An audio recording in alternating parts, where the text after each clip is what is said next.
Alright guys, you'll know our next guest from his graceful moves in a parody video for Sears Chandelier. He is taking on English sensation John Hathaway at UFC 189, straight out of Iceland via Las Vegas. We have Gunnar Nelson on Submission Radio. Gunnar, welcome to the show. How are you? Very good. Thanks for having me. Yeah, I hope you enjoyed that intro, us mentioning your fantastic moves in the Chandelier parody video. What was the inspiration to make the video? It seems really random of you and your team to do. It was a video made for a year party in our club. It was never meant to go online. Really? So it was accidental that we all saw it?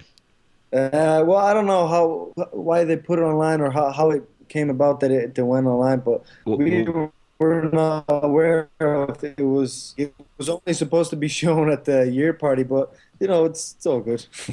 It's a funny thing, you know. Well, the question that comes to mind, Gunnar, is what other videos were created that weren't shown? Did you guys create a bunch of other videos at the end of the year in the past years that we just never got to look at? Yeah, there's been a lot of weird videos, all right. I'm lucky that this one got out. We'll put it that way. Yeah, I feel like you got off easy, just that it was Sears Chandelier. Now, before we talk about current things, Gunnar, we want to talk a little bit about your past. You're obviously known for your amazing ground game and your karate style, but we're curious about how the two came together, because when you were 16, you had so much success in karate that you were named Iceland's most promising up-and-coming karate talent of the year. However, at age 17, you gave up karate to train Brazilian Jiu Jitsu and grappling. Why the big change, and why stop doing something that you were already so good at to start something that you had no experience in? I always knew I wanted to do something that was kind of more real, you know. Karate, there's kind of the way the competitions were back home, and the ones that I did were, it was not full contact. There was no submissions or nothing like that. So when I kind of came across MMA, I knew that was what I wanted to do, because that was like you could do everything, you know, and it was real. It was very real.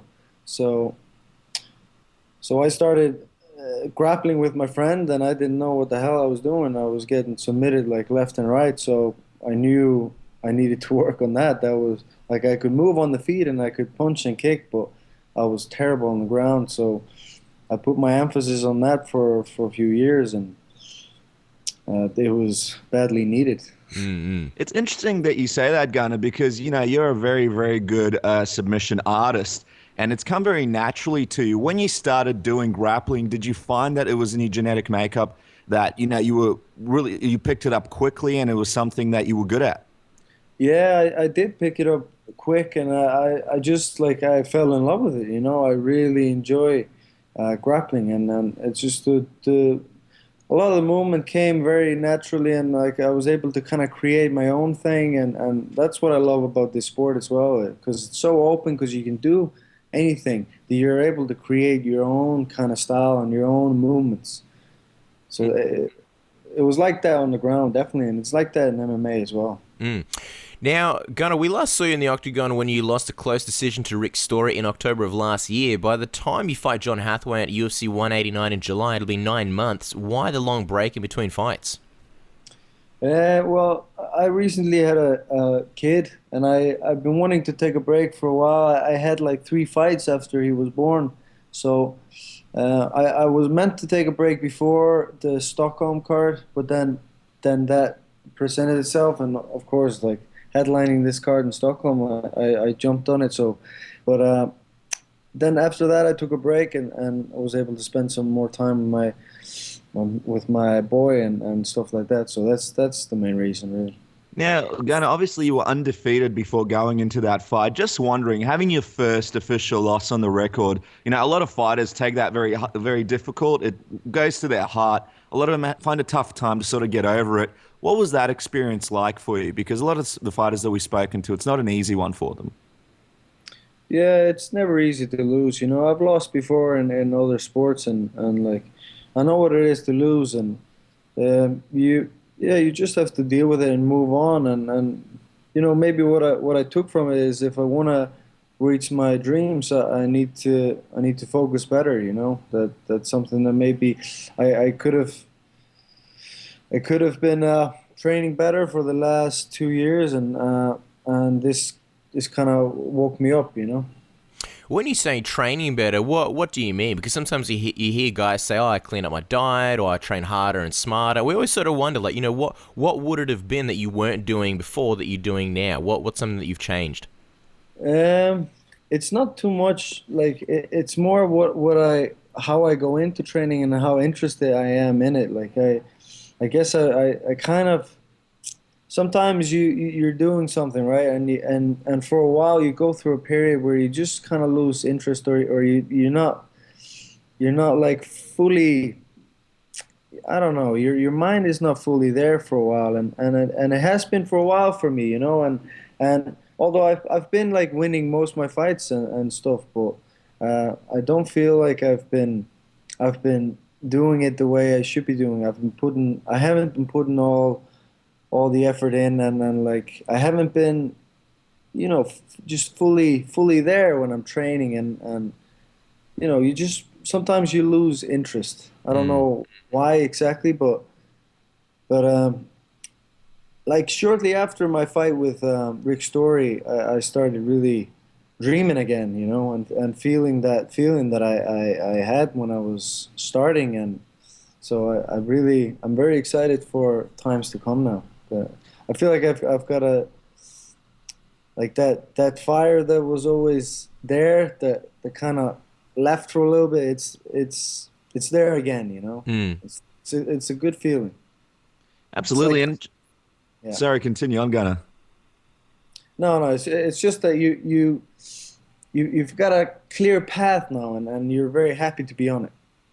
Yeah, certainly. And speaking of that path, obviously the welterweight division is just a huge, it's a big mix-up. Since GSP left, there's a lot of new opportunities, a lot of pathways to the title. Is that one of the reasons you're excited as well? Because obviously you'll be fighting at UFC 189 when the title is going to be up for the taking. Has that sort of excited you as well, knowing that the welterweight division has become a bit easier to get up there and, challenge for the title?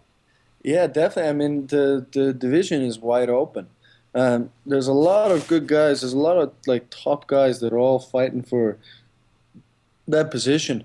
But it's wide open at the moment. Like since George left, obviously. But yeah. I'm very excited for the division I'm in. I think there's a lot of tough guys, a lot of different martial artists, and yeah, I think it's going to be a good couple of years.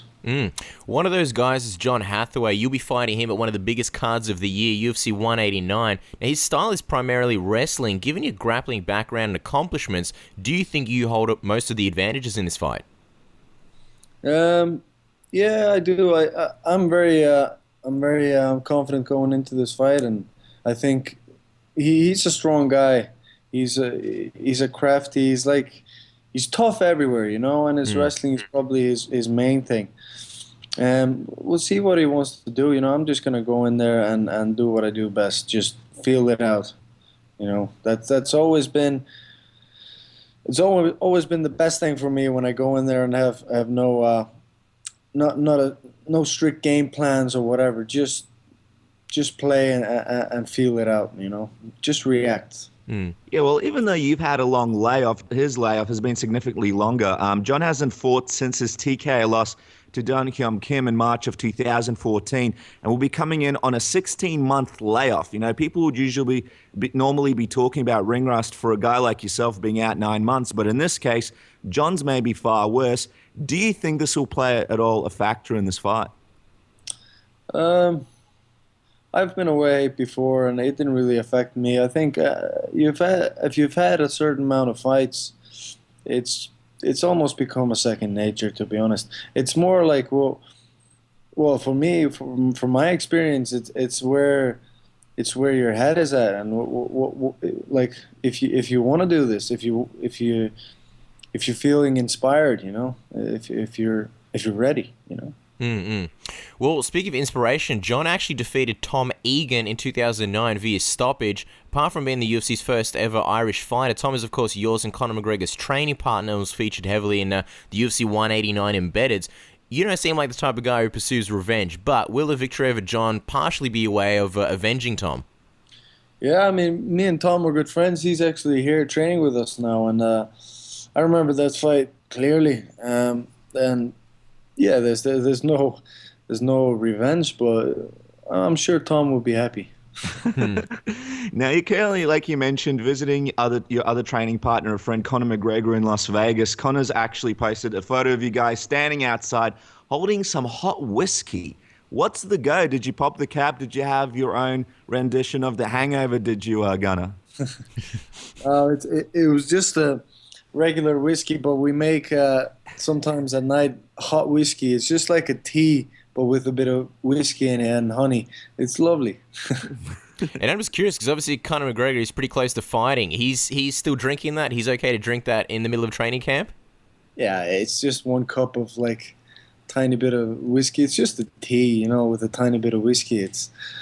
It sets you in the right mind for going to bed, really. Sure. You're talking to a couple of Australians here, mate. We're all over the whiskey and everything. Now, the Mac Mansion, we have to ask about this because when me and Casper think about a nice house, it's always the bathroom situation that sets the scene for us. How many bathrooms are there in the McMansion?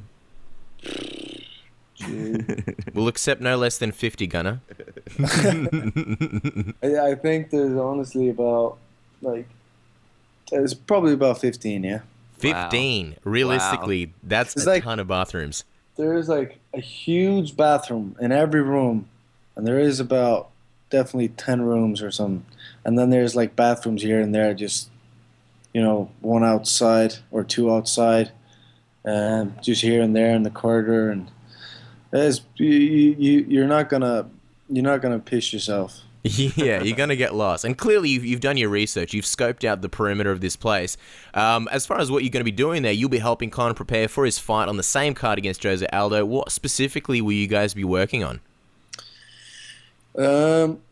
We always work on everything, Everybody has their little ideas of like how it's going to play out, and Conor has his little shots or little things that he's working on, but overall, we're just working everything. You just keep on building up your overall game, And we just last night we worked on some grappling against the fence. We did 5-5s and then some other technical work. You're always working everything, and then in your head you're working your specific kind of movements or energies or ideas and techniques, Yeah, well, I'm happy that you brought that up, Gunnar, because, Conor's ground game is something that's always a topic of discussion. There are people that often talk about how good it must be because he trains with yourself and Pendrit, and rumors are that he gives black belts hell. Then there's the people and fans that believe that we haven't seen much of his ground game in the UFC, and it's hard to say. Obviously, you are one of the top guys with the grappling, in terms of grappling in the welterweight division. Can you squash this for us? Can you clarify and set the record straight? How good is Conor's ground game? Oh, he's very good on the ground, and he's even better when it's grappling for MMA, because that's a lot of difference. Grappling or jiu-jitsu is not the same as wrestling and grappling in MMA, and he's really good there, and he's got good submissions, and he's very fast, and he can move. He can move in most directions, So and he's getting better every single day. So I'm sure he'll. If you forget yourself, if a good black belt forgets himself for a second, he's on you, and he's probably going to submit you. We've had John Kavanagh on the show before. I've been watching what he's saying. Realistically, do you think it's possible for him to submit Jose Aldo when they fight? Because I believe a few people have said that. Oh, 100% he can. Now, considering that you're fighting on one of the biggest cards of the year and your teammate is headlining for a title, how big of a deal will it be if both of you guys walk away with a win that night? It'll be huge. We've been on the same cards before, and when we all get a win, it's something else. That it's just such a good feeling to have your team do well like this. This is like the biggest card of the year, and then Conor is fighting for the title, and I'm fighting John Hathaway. It is a dream come true for us to be fighting like this, fighting on the same card at the highest level of the game, and getting the win would mean everything. I almost feel like it's a rare thing. Like in MMA, there's so many MMA fighters all around the world. You know, not obviously most of them are not in the UFC. The fact that you guys are not only friends and sparring partners, but you know, both elite, both fight on the same card, both friends. You know, Conor is notorious for his personality. However, you're more of a stoic guy. You're more known for being stoic. If you guys win, is it safe to say that SBG Straight Plus Gym is going to take over Las Vegas that night?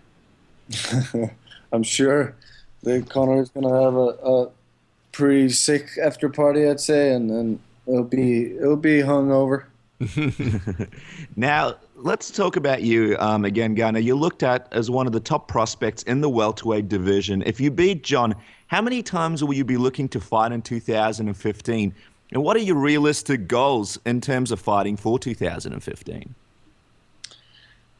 Like I said before, you know, I realized that if I don't just want to dream and I want to make my dreams come true, I have to pick it up now and put everything into this and you know, stop flapping around. You know, just so I think I definitely have at least one or two more fights this year, and I think I'm only three fights away from the title. As you said before, this division is very open, so it all depends on the manner of your victories. But I feel like I'm very, very close.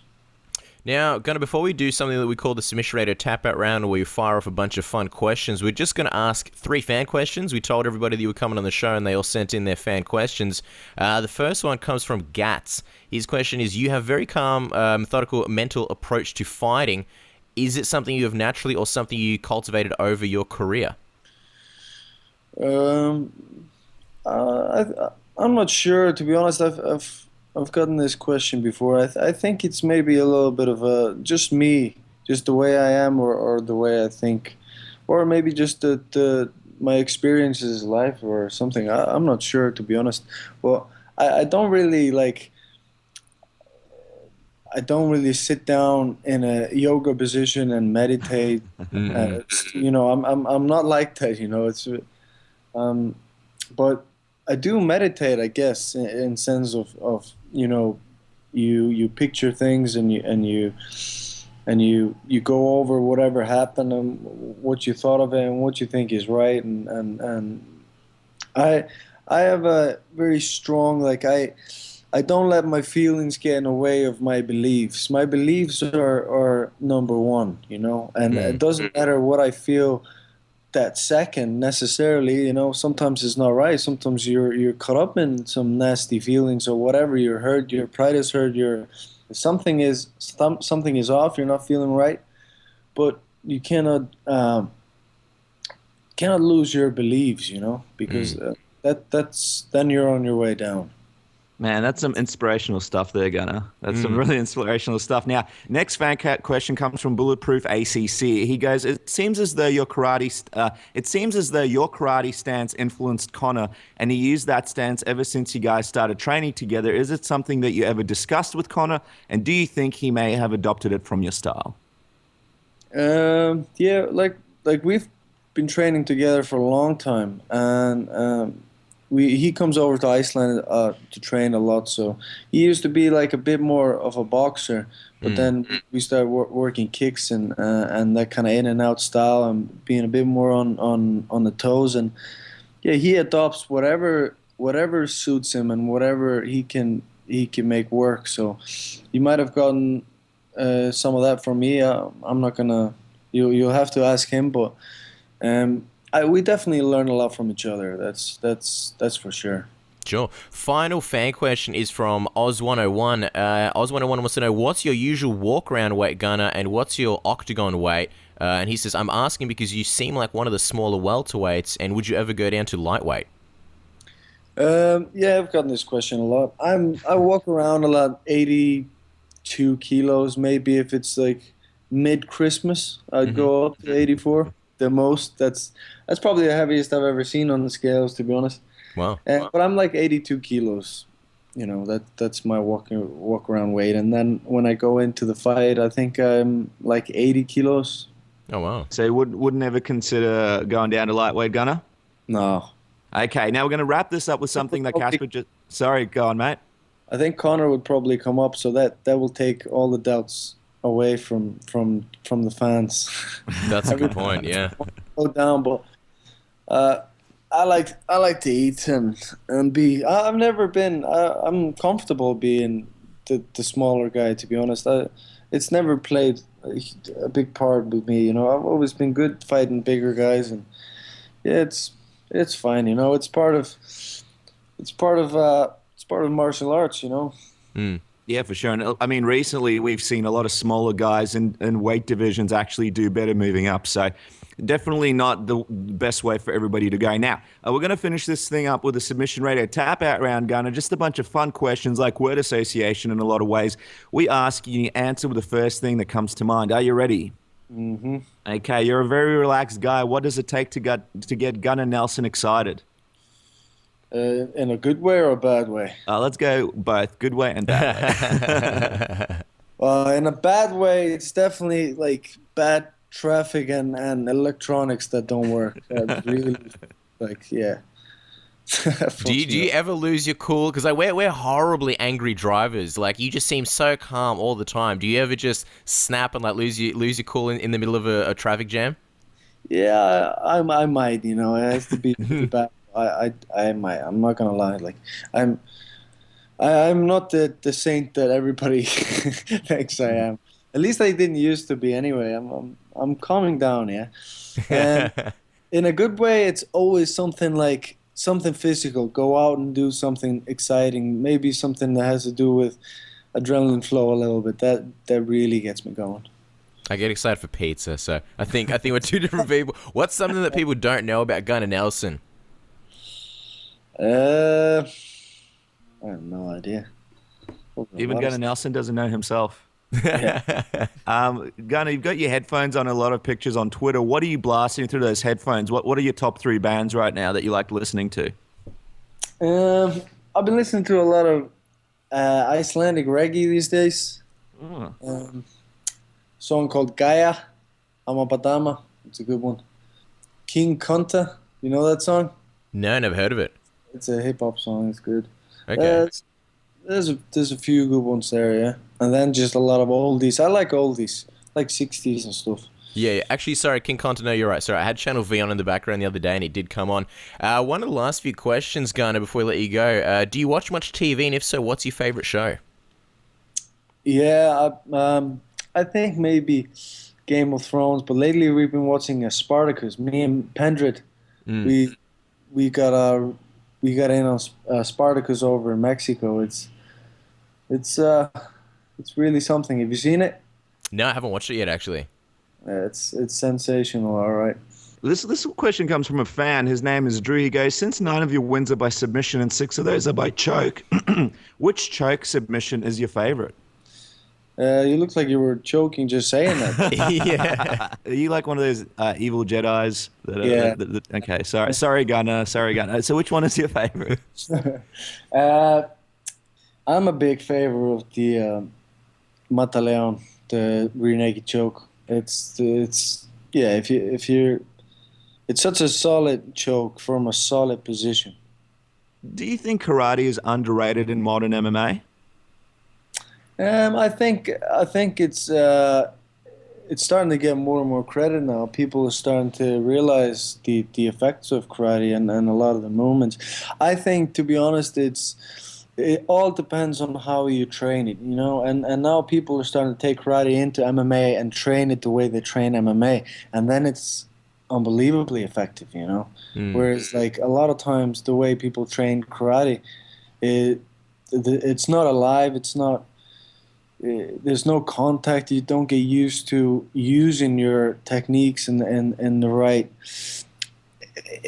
like energy, So you can train a great sport for years and years, and still you will never be able to do it because you never spar or you never train against somebody that's really trying and in the right environment, So it all depends on how you train. And Sure. karate is very effective.